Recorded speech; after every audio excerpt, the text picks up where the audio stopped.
Hello students, आज हम देखने जा रहे हैं अभी इस वीडियो में हमारा सीईटी का चैप्टर वेक्टर्स। सीईटी के वेक्टर्स में इसका पहले शॉर्टकट पढ़ेंगे, फिर इसके एमसीक्यू सॉल्व करेंगे। तो शॉर्टकट के लिए क्या है, ये चैप्टर एग्जैक्टली है क्या, इस पर कितने क्वेश्चंस आ सकते हैं, तो 2 से 4 क्वेश्चंस का इसका वेटेज है।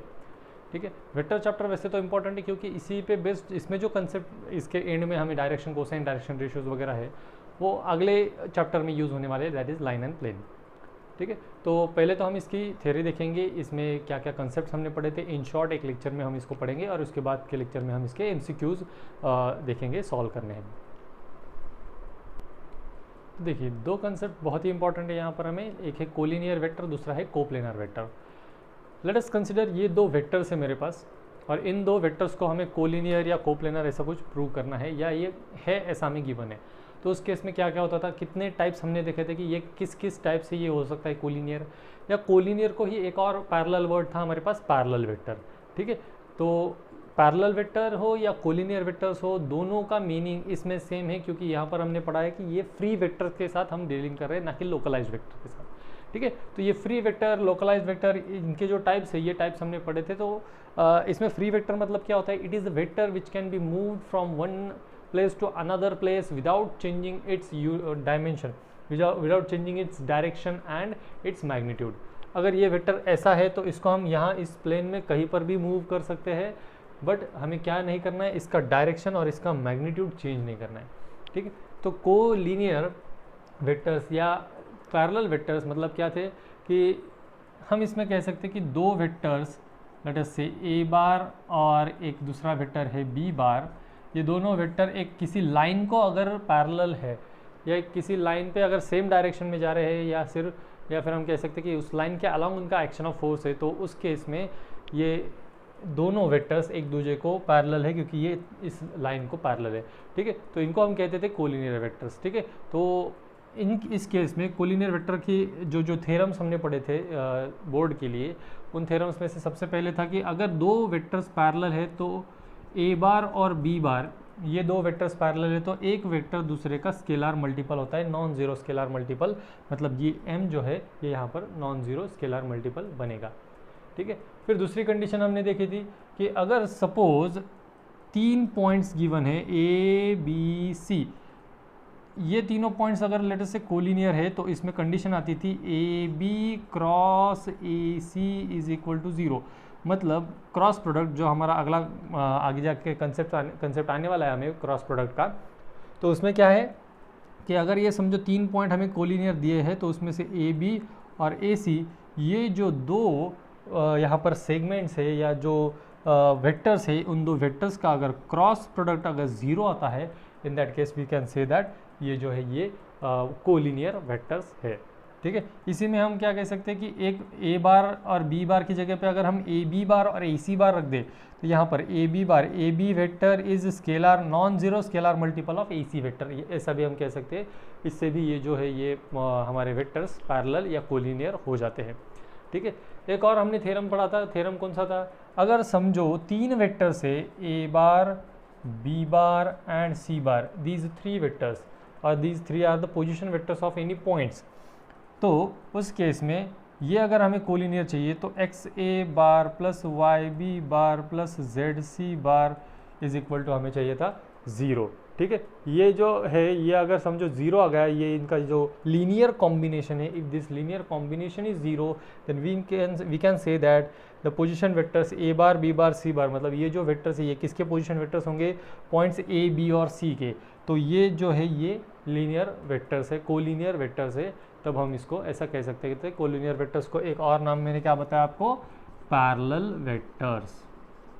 ठीक है, तो अगर क्वेश्चन अगर हमें सपोज गिवन है सीईटी में कि कोई भी वेक्टर अगर कोलिनियर या पैरेलल है, तो उसमें से क्या है, या 1 2 और ये 3, इन तीनों में से कोई ना कोई एक कंडीशन जो है वो करेक्ट होने वाली है, वो ट्रू हो सकती है, या इनको लेकर फिर वो एग्जाम्पल हमें सॉल्व करना पड़ सकता है। ठीक है, देखो अब हमने ट्रायंगल लॉ पढ़ा है, अभी हम पढ़ने जा रहे हैं parallelogram law of vector addition. अब ये पैरेललोग्राम लॉ क्या होता है कि अगर समझो कोई एक पैरेललोग्राम है जिसके साइड्स के अलॉन्ग कुछ वेक्टर्स ऐड करते हैं, जैसे ये ए बार वेक्टर है और ये बी बार वेक्टर है।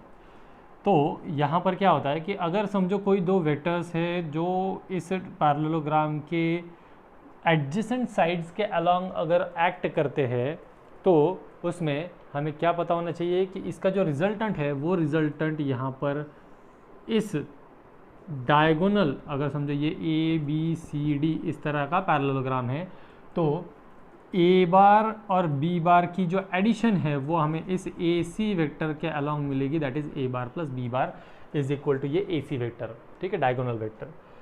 अब हम क्या करेंगे, हम चेक करेंगे ये पैरेललोग्राम एक्चुअली लॉ है किसके लिए, कि चेक करने के लिए कि ये जो वेक्टर एडिशन है ये वेक्टर एडिशन कम्यूटेटिव है या नहीं।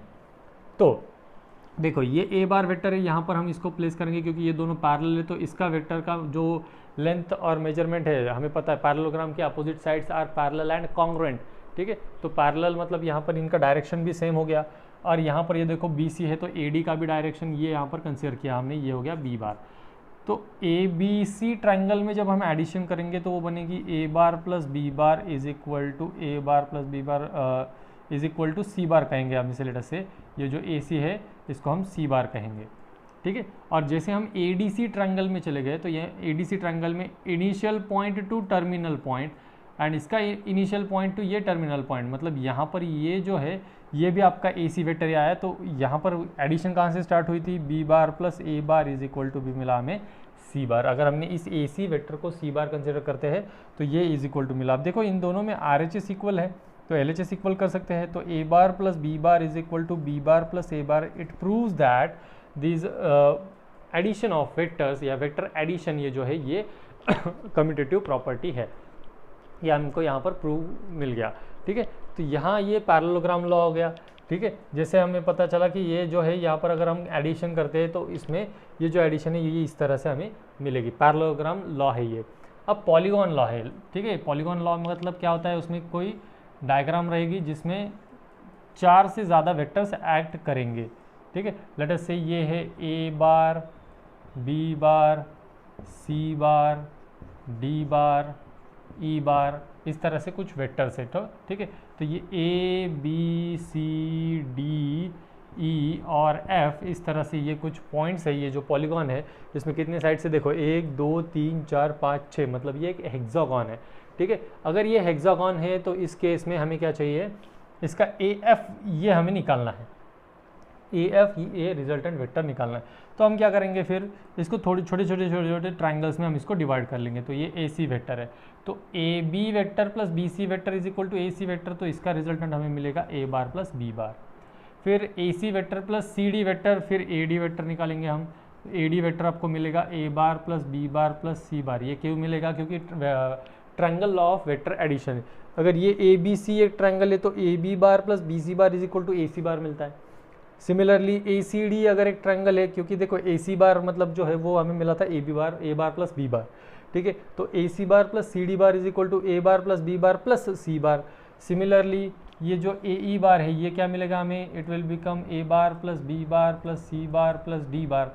वैसे ही ये जो ए ई मिला हमें, तो उसमें से अभी हमें चाहिए ए एफ चाहिए, तो ए ई एफ इस ट्रायंगल में A E vector plus E F vector is equal to आपको मिलेगा F A F vector, that is equal to A bar plus B bar plus C bar plus D bar plus E bar. इस तरह से आपको ये resultant मिल जाएगा, इसका addition आपको करना पड़ेगा। ये है polygon law of vector addition. अब इससे पहले जो कंसेप्ट हमने पढ़ा था कोलिनियर वेक्टर, उसमें एक लीनियर कॉम्बिनेशन वर्ड यूज़ किया मैंने। What is that linear combination, अगर सपोज कोई वेक्टर्स है ए बार या A1 बार A2 बार A3 बार A4 बार, ऐसे कुछ वेक्टर्स है अपने पास an तक, और कुछ स्केलर्स कंसिडर किए हमने M1 M2 M3 M4, these are let us से सपोज नॉन जीरो स्केलर, सारे के सारे जीरो नहीं आएंगे। तो इसका लीनियर कॉम्बिनेशन मतलब क्या होता है, multiplication of a vector with scalar quantity and its summation is nothing but the linear combination of vectors. ये हो गया हमारा लीनियर कॉम्बिनेशन। अगर ये linear combination is equal to 0 आता है तो कुछ वेक्टर्स जो है वो अगर कोलिनियर करना है तो कोलिनियर, कोप्लेनर करना है तो कोप्लेनर हम उसको प्रूव कर सकते थे, ठीक है।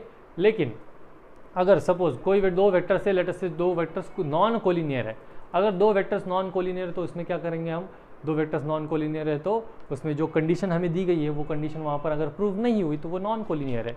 जो कोलिनियरिटी की कंडीशन मैंने आपको दी कि एक वेक्टर दूसरे वेक्टर का स्केलर मल्टीपल होना चाहिए, दो वेक्टर्स लेटर से 3 पॉइंट से ए बी सी, तो उसमें से ए बी वेक्टर और ए सी वेक्टर इनका क्रॉस प्रोडक्ट 0 आया तो वेक्टर्स पैरेलल है, मतलब कोलिनियर है, ठीक है। और अगर किसी दो का लीनियर कॉम्बिनेशन जो है वो लीनियर कॉम्बिनेशन अगर 0 आता है, जैसे सपोज एम एन हमारे दो स्केलर क्वांटिटीज़ है और ए बार और बी बार ऐसे हमारे दो वेक्टर्स है, तो इसका लीनियर कॉम्बिनेशन अगर इज इक्वल टू 0 बनता है तो ये भी हमारे जो वेक्टर्स है ए बार और बी बार ये कोलिनियर वेक्टर्स बनते हैं।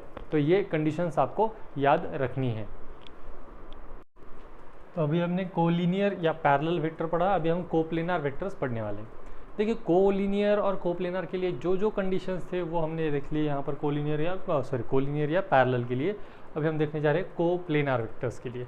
कोप्लेनर पॉइंट्स, जैसे हम पॉइंट को रिलेट करते थे तो पॉइंट को रिलेट करेंगे अभी वेक्टर्स से, पोजीशन वेक्टर्स से, ठीक है। तो किसी भी पॉइंट, मतलब कोप्लेनर प्रूव करने के लिए हमें कितने पॉइंट्स चाहिए थे, कोप्लेनर प्रूव करने के लिए हमें मिनिमम 3 पॉइंट्स या 4 पॉइंट्स चाहिए थे।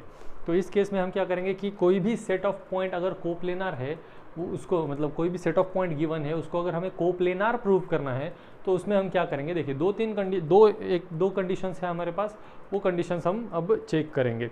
देखिए जैसे नेचुरली अगर कोई दो वेक्टर्स कोलिनियर नहीं है, नॉन कोलिनियर है, मतलब वो क्या है, वो पैरेलल भी नहीं होते, ठीक है। तो अगर ये कंडीशन सेटिस्फाई न करते तो वो क्या बन जाएंगे, ऑटोमेटिकली नॉन कोलिनियर बन जाएंगे, ठीक है। तो वैसे ही अगर पॉइंट्स हमें गिवन है, वो अगर पॉइंट्स कोप्लेनर नहीं है तो वो क्या बन जाएंगे, नॉन कोप्लेनर। उसके नाम में थोड़ा सा याद रखिए कि अगर कोप्लेनर नहीं मतलब नॉन कोप्लेनर, ठीक है। तो अभी ये कोप्लेनर के लिए क्या कंडीशन है हमारे पास, हमने देखा था इसमें भी लीनियर कॉम्बिनेशन। जैसे देखिए अगर कोई 4 पॉइंट्स है, लेटर से उनके पोजीशन वेक्टर से A bar, B bar, C bar and D bar, और इसमें जो है वो स्केलार्स जो क्वांटिटी थे वो थे एक्स वाई जेड, लेटर से डब्ल्यू। तो अगर ये इनका linear combination is equal to 0 आता है, if this linear combination is equal to 0 then we can say that these points are coplanar।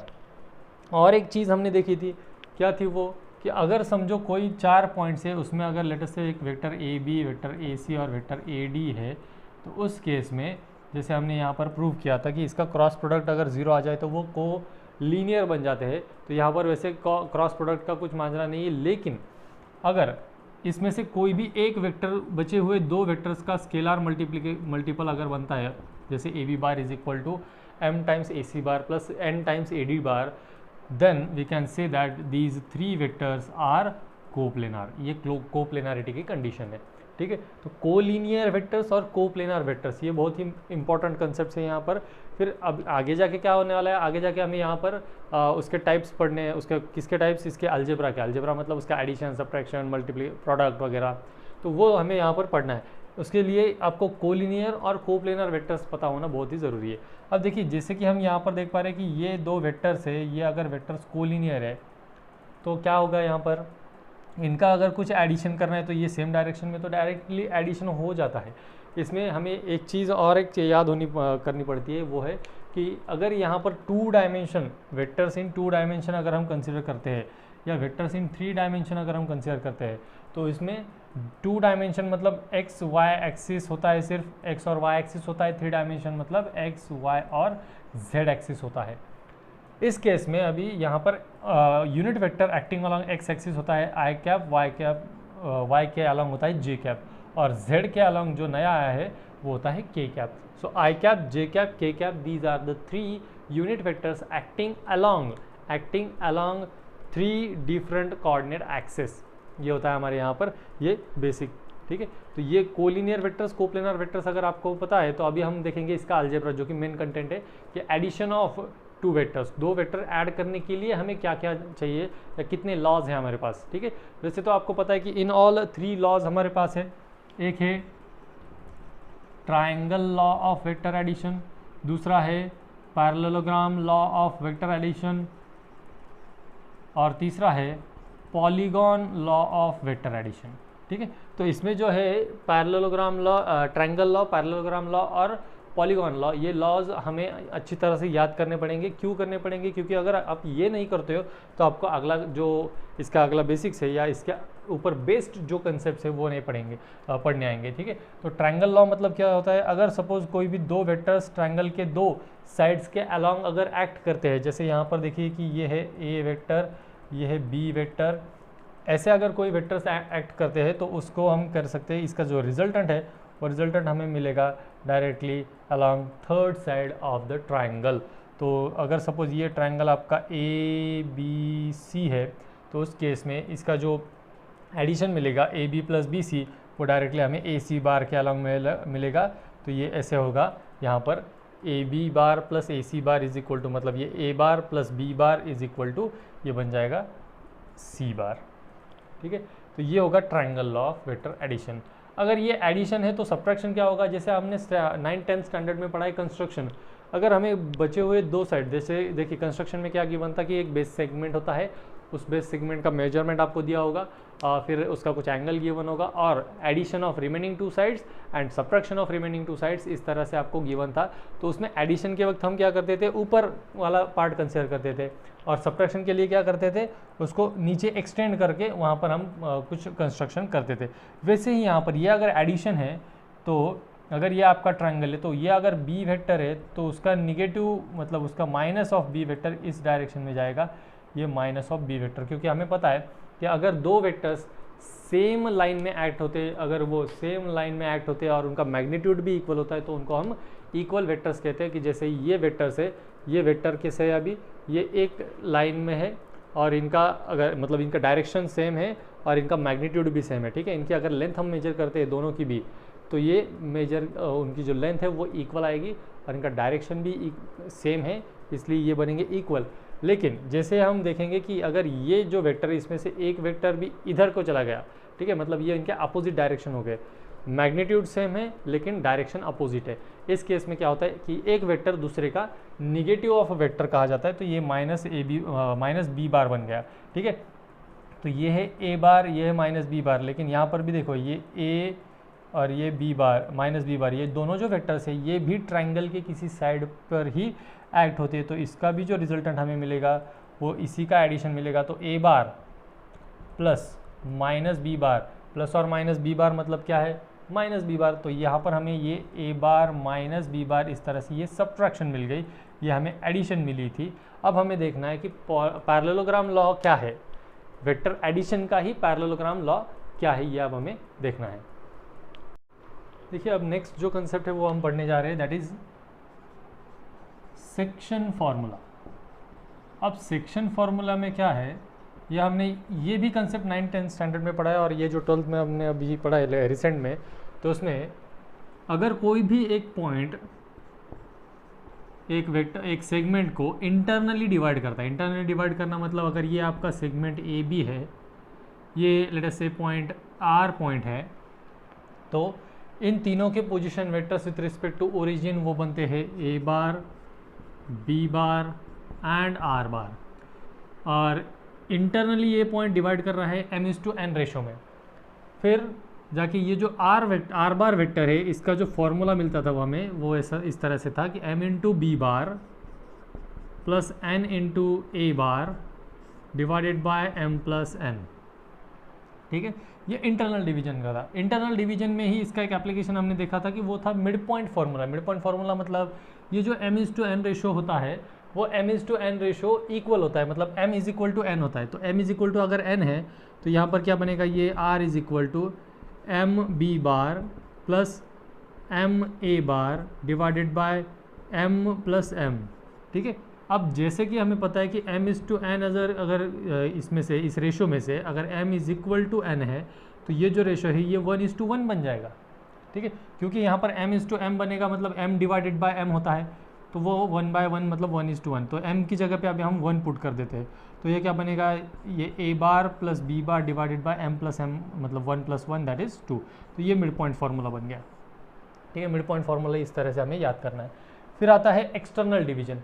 क्या होता है एक्सटर्नल डिवीजन, कि अगर लेटर से ये पॉइंट है ए बी और यहाँ पर ये आर पॉइंट है जो इस सेगमेंट के बाहर है, तो इसे कहते हैं हम ये R point divides this particular segment externally in the ratio m/n, तो इसका रेशो होता है AR/RB, और यहाँ पर भी AR/RB था, लेकिन इसमें जो डायरेक्शन था वो डायरेक्शन सेम है, इसलिए यहाँ पर ये प्लस आ गया। यहाँ पर देखिए AR का डायरेक्शन यहाँ से लेटर से ये लेफ्ट टू राइट है, तो RB का डायरेक्शन राइट टू लेफ्ट है, ठीक है। और ये रेशो हमें दिया गया है m/n। अब इसको मल्टीप्लाई करेंगे और इसका जो फॉर्मूला इस तरह से आता है, ये था हमारा इंटरनल डिवीजन का फॉर्मूला। इसमें बस हमको ये प्लस की जगह पे माइनस करना है, तो ये R bar is equal to MB bar minus NA bar divided by M minus N। ये हो गया हमारा एक्सटर्नल डिवीजन का फॉर्मूला। बहुत ईजी फार्मूला है ये, इसमें हमें याद करने वाली ऐसी अलग कोई भी चीज़ नहीं है। फिर पॉइंट है हमारा सेंट्रॉयड फार्मूला, कि अगर सेंट्रॉयड है, किसका सेंट्रॉयड है उसमें भी प्रॉब्लम है, क्योंकि सेंट्रॉयड ऑफ अ ट्रायंगल एक बात है और सेंट्रॉयड ऑफ अ टेट्राहेड्रॉन एक बात है, एक कंसेप्ट है।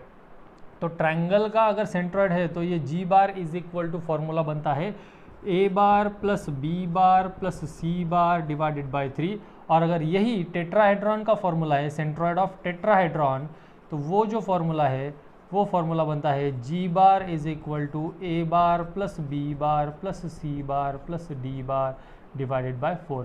अब ये टेट्राहेड्रॉन को लिखते कैसे है, जैसे हम ट्रायंगल को लिखते हैं ट्रायंगल ABC, वैसे टेट्राहेड्रॉन मतलब 4 वर्टेक्सेस होते हैं और उन 4 वर्टेक्सेस को हम लिखते हैं, जो टॉप पे एक वर्टेक्स है उसको A-BCD, इस तरह से हम इसको लिखते हैं। ये टेट्राहेड्रॉन को लिखने की मेथड है, ठीक है। ये क्यों बता रहा हूँ मैं आपको, क्योंकि अगर इस तरह से कुछ आपके क्वेश्चन पेपर में दिया गया है कि एक शेप है जो A-BCD इससे डिनोट किया जाता है, तो वो शेप कौन सा होगा, वो आपका टेट्राहेड्रॉन होगा, ठीक है। कुछ बच्चों को लग सकता है सर नहीं ये सेक्टर होगा, तो बेटा सेक्टर जो है वो अलग चीज़ है, सेक्टर सर्कल में आता है, लेकिन यहाँ पर ये एक डायग्राम है, ये एक फिगर है, 3D फिगर है, तो हमें ये चेक करना पड़ेगा। अब इसके ऊपर क्वेश्चंस किस तरह से आ सकते हैं कि लेट अस से ये आपको गिवन है, ये relation A bar plus B bar plus C bar by 3, ठीक है, ये रिलेशन है, और इसमें से हमें प्रूव करना है कि ये सेंट्रॉयड है, जो पॉइंट यहाँ से फॉर्म होगा वो सेंट्रॉयड है, ठीक है। मतलब क्या होगा कि 4 पॉइंट्स के बारे में बात हो रही है यहाँ पर, A, B, C और G, ठीक है। अगर ट्रायंगल ABC हो तो उसके A, B, C और G ऐसे 4 पॉइंट्स के बारे में बात हो रही है, तो वो चारों पॉइंट्स जो है उसमें से कोई 3 पॉइंट्स आपको गिवन हो गए, चौथा आपको फाइंड आउट करने के लिए कहा जाएगा, ठीक है। जैसे कि ABC गिवन है, G फाइंड आउट करो, या ABG गिवन है, C फाइंड आउट करो, या ACG गिवन है, B फाइंड आउट करो, इस तरह से आपको पूछा जाएगा। या ऐसा भी पूछा जा सकता है कि 4 पॉइंट्स गिवन है ABCD ऐसे कोई तो भी, और आपको चेक करना है कि वो कौन सी डायग्राम है, ठीक है। तो अगर आप चेक करोगे तो अगर ये रिलेशन फॉलो होता है तो वो सेंट्रॉयड है, या कुछ ऐसा हो सकता है कि ये पॉइंट है वो उस ट्रायंगल का क्या है, सेंट्रॉयड है, या उसका कुछ मीडियन का कुछ इंटरसेक्शन वाला पॉइंट है, या क्या है। तो उस केस में हमें चेक करना पड़ता है कि ये अगर कंडीशन फॉलो होती है, ये अगर condition LHS is equal to RHS बनता है, तो वो क्या बनेगा हमारा, it will be the centroid of triangle. ये कंडीशन फॉलो करता है तो वो बनेगा सेंट्रॉयड ऑफ टेट्राहेड्रॉन। अब अगला जो कंसेप्ट है हमारा, that concept is in centre. In centre जिसको हम जनरली H से डिनोट करते हैं, तो इन सेंटर का जो फाइंड आउट करने वाला फॉर्मूला है, उस फॉर्मूले के लिए हमें कुछ चीज़ें याद करनी बहुत ज़रूरी है। वो चीज़ें कुछ इस तरह से, अगर ये ट्रायंगल है आपका, ट्रायंगल ABC, A एंगल के अपोजिट वाली साइड A है, B एंगल के अपोजिट साइड वाली जो साइड है उसका मेजरमेंट B है, और C के अपोजिट वाली का मेजरमेंट स्मॉल c है। तो ये जो इन सेंटर है, इसका जो कोऑर्डिनेट बनेगा, या इसका जो कैलकुलेशन होगा, या इसका जो फॉर्मूला होगा इसको फाइंड आउट करने के लिए, इसका पोजीशन वेक्टर फाइंड आउट करने के लिए, वो होगा A into A bar plus B into B bar plus C into C bar divided bye A plus B plus C। ये इन सेंटर के लिए हो गया। अब इन सेंटर और ऑर्थो सेंटर, ये 2 पॉइंट्स है। इन सेंटर मतलब क्या होता है, point of concurrence of angle by sector of a point of a triangle. एक ट्रायंगल के एंगल बाय सेक्टर को जब हम एंगल बाय सेक्टर्स जब हम ड्रॉ करते हैं, तो उसका जो पॉइंट ऑफ कॉन्करेंस है, वो पॉइंट ऑफ कॉन्करेंस मतलब होता है हमारा इन सेंटर। क्या होता है, इन सेंटर, ठीक है। अब देखना है ऑर्थो सेंटर। अब ये ऑर्थो सेंटर मतलब क्या होता है कि जो अल्टीट्यूड्स हम देखते हैं, अल्टीट्यूड्स मतलब किसी भी ट्रायंगल में एक वर्टेक्स से उसके अपोजिट साइड पर ड्रॉ किया गया परपेंडिकुलर मतलब होता है अल्टीट्यूड। तो उन अल्टीट्यूड्स का जो पॉइंट ऑफ कॉन्करेंस होता है उसको कहा जाता है ऑर्थो सेंटर। और ऑर्थो सेंटर को याद करने का फॉर्मूला एकदम बढ़िया है, एकदम ईजी है, अगर आपने इन सेंटर का याद कर लिया है तो। इन सेंटर का फॉर्मूला है A इंटू A बार, तो यहाँ पर जो ऑर्थो सेंटर का फॉर्मूले में बनेगा वो बनेगा tan A into A bar. Plus वहाँ पर है b इंटू बी बार, तो यहाँ पर बनेगा tan b into B bar. यहाँ पर है c इंटू सी बार, तो ये बनेगा tan c इंटू सी बार। और a ये बनेगा tan a plus tan b plus tan c। मतलब क्या किया हमने, इन सेंटर के फॉर्मूला में जहाँ पर small a small b small c था, वहाँ पर हमने tan a tan b tan c को रिप्लेस कर दिया। कोई इसमें आपको दिक्कत नहीं होनी चाहिए।